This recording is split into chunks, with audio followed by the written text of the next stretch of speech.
Meus queridos, a paz do Senhor para vocês desta manhã. Eu quero servi-los nesta manhã, um chazinho da raiz de Jessé, neste canal de revelações bíblicas, crendo que isso possa abastecer o teu tanque, o tanque da tua vida espiritual e servir de combustível para a tua caminhada. Quando olhamos o Evangelho de Lucas, capítulo 6, versículo 6, o texto diz que Jesus entra em uma sinagoga e ali tem um homem com a mão mirrada. Jesus está a ensinar. E depois Jesus chama ele até o meio, manda que ele levante-se e venha até o meio e manda ele estender-se a sua mão. O texto diz que no processo, quando ele estende a sua mão, ele é curado. E há algumas lições a aprendermos aqui. E algumas ressalvas a serem feitas aqui. A primeira delas é que o sábado, eles são tão importantes, ou mais importantes para os judeus, do que os domingos, do que o domingo para os cristãos. O sábado ele é tão importante, ou mais importante para os judeus, do que a sexta-feira para os muçulmanos. O texto diz também que Jesus entra em uma sinagoga. E vale a pena lembrarmos que há uma distância temporal nisso aí, mas os estudos do primeiro século nos diz que, em média, haviam 380 a 460, 470 sinagogas nas regiões de Jerusalém. Vale a pena ressaltarmos também que isso ocorre até o segundo ano do ministério de Cristo, porque o terceiro ano o índice de rejeição é muito alto e as portas das sinagogas haviam se fechado para o seu acesso. Mas o texto diz que Jesus entra em uma sinagoga e ele está a ensinar. E no processo que ele está a ensinar, ali tem um homem com a mão mirrada. A primeira lição que nós aprendemos é essa. Se ouvirmos as palavras de Cristo, as podridões, as deficiências que há em nós, elas serão retiradas. Muitas pessoas estão com deficiências internas porque deixaram de ouvir os seus ensinamentos, as suas palavras, deixaram de aprender. O texto diz que ele está ensinando e ali tem um homem com a mão mirrada. Por quê? Porque a palavra ela funciona como um bisturi. No momento que a palavra é ministrada, as podridões que há dentro de mim, elas são retiradas. As podridões, as deficiências internas que estão sobre mim, esse é o efeito e o poder da palavra. Tirar o que há de podre que há na vida do homem. Mas o texto diz também que havia outro grupo. Havia o grupo de fariseus e os escribas. Esses são tipos de juízos precoces. Os seus olhos não são olhos de justiça, são olhos condenatórios. Eles estão ali para observar. Eles estão ali apenas para observarem e depois acusarem. Eles estavam procurando do que acusar Jesus. Nós temos aqui dois grupos. Um grupo faz parte do homem que está com a mão mirrada. A mão fala de obras. A mão fala de resultado. Davi foi proibido de construir o templo justamente por causa da quantidade de sangue de guerra que havia nas suas mãos. Havia muito sangue inocente, porque as mãos são resultado de obras. Cristo, quando foi pregado na cruz, as marcas que ficaram foi dos pregos que perfuraram, resultado de obras. Paulo e Silas, quando são enviados pela igreja, eles empossados, são-lhe colocadas as mãos para serem enviados. Então as mãos falam de obras.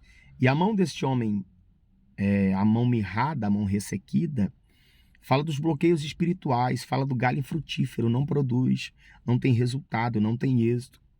Em contrapartida, nós temos um outro grupo que as suas mãos estão boas, mas que não produz, mas que o seu coração está podre. São os fariseus e os escribas. As suas mãos estão disponíveis, em contrapartida, os vossos corações estão bloqueados. Os vossos corações estão apodrecidos, tomados pelo juízo precoce, tomados pelo sentimento condenatório. E o texto diz que agora Jesus, conhecendo o pensamento deles, Jesus vai usar mais uma vez a onisciência, da mesma forma que ele usara quando se encontrou com Natanael. Ninguém que sabia quem era Natanael, mas a história de Natanael ele conhecia. Então quando ele encosta, que ele tem acesso a Natanael, ele diz: eis aí um verdadeiro israelita. Eis aí um verdadeiro israelita. Natanael fica abismado, porque poucas pessoas sabiam do acesso da sua vida, da sua adolescência, porque os primeiros anos da sua adolescência, ele passou debaixo de uma árvore, escondido. Ninguém sabia, mas Jesus sabia. E o texto diz que agora Jesus, conhecendo o pensamento dos fariseus e dos escribas, Jesus lança ali uma palavra, porque as palavras de Jesus neutralizam os argumentos farisaicos. As palavras de Jesus neutralizam, deixam os fariseus e os escribas mudos. Mudos. Ele diz: qual homem tendo uma ovelha e caindo numa cova? O homem é o próprio Cristo.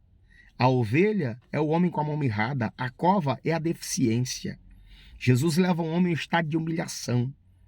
Mas é necessário, porque para recebermos algo da parte de Deus, nós precisamos reconhecer o nosso estado, a nossa condição.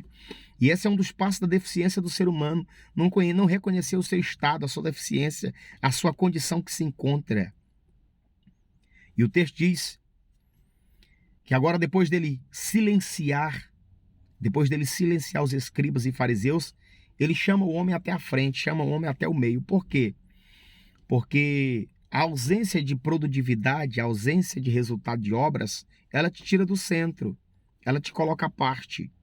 Observe que quem faz não participa. Observe que quem não tem resultado não é visto. Tem muita gente que não é visto porque não produz, não faz. A sua mão está mirrada, não tem obras. É infrutífero, é galho infrutífero, está seco, não produz.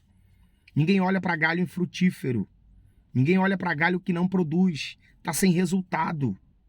O texto diz que agora Jesus chama ele para frente, chama ele para o meio e manda ele estender a mão. Aqui é um processo. Aqui é um processo, porque quando ele estende é a ação humana. Tem muitas pessoas que querem estar no meio, tem muitas pessoas que querem fazer, mas ele não se desprende das coisas internas. O desprender é estende, o desprender é o vem, o desprender é o conto contigo, o desprender é o eis-me aqui, o desprender é eu estou à disposição. Essa é a característica do estender. E quando ele estende a mão, a Bíblia diz que a sua mão se torna sã. Mas a Bíblia diz também que o coração, que os fariseus e os escribas são tomados por um espírito de ira e de furor. Sabe por quê? Porque quando as pessoas estão com os corações apodrecidos, nenhum milagre que é realizado para outras pessoas diante deles consegue produzir alegrias neles. Você já viu alguém que ele não consegue se alegrar com a vitória de ninguém? Você conhece alguém que ele não consegue sentir alegria com as bênçãos de ninguém? Por causa de quê? Porque os seus corações estão apodrecidos. E agora, os seus corações apodrecidos revelam sobre eles o sentimento de assassinos, o espírito do homicida. Por quê? O texto diz que agora eles vão sair e vão se encontrar com os herodianos para projetar, para matar Jesus. O texto diz que agora Jesus ausenta-se dali, porque o chamado e a convicção, ele determina o tempo de você estar, mas ele também determina o tempo de você se ausentar. Eu não sei em qual condição você se encontra, se a tua mão está atrofiada, se as tuas obras estão sem resultado. Eu só te digo uma coisa: te dispõe, vem, diga, eis-me aqui. Os fariseus, eles estão como Saulo lá no capítulo 9. Os de corações apodrecidos, eles estão como Saulo lá no capítulo 9, aspirando, respirando ameaças de morte. Por quê? Porque o coração está apodrecido. Agora, quem teve a mão curada, quem estendeu a mão, quem disse, eis-me aqui, quem disse, conta comigo, as suas obras terão resultado e os seus efeitos serão vistos. Deus abençoe a tua vida e te dê um dia de paz.